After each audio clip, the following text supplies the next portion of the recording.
Partial operability sa 2028 ang itinatayong North-South Commuter Railway o NSCR at Metro Manila Subway posibleng maantala. Bukod sa tinampisa ng budget ngayong taon ng DOTR para sa mga foreign-assisted project, hamon din daw partikular sa NSCR ang mga issues sa right-of-way o pagbili sa mga lupang daraanan nito na may mga informal settler.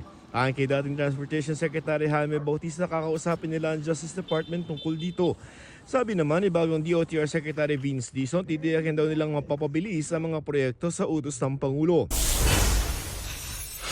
Mga other secretary, assistant secretary at director sa DOTR pinagsusumite ni Secretary Dizon ng unqualified courtesy resignation hanggang Miyerkules, February 26.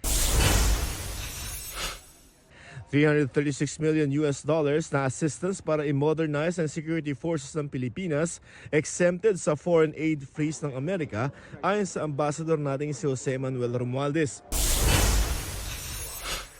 Sa courtesy call ng Japanese Defense Minister Nakatani Gen, ipinarating ni Pangulong Bongbong Marcos ang pag-asang mapalakas pa ang ugnayan ng Pilipinas at Japan. Pagpapaigting naman ang defense cooperation na napag-usapan ng Ministro at ng Defense Secretary Gilbert Chodoro.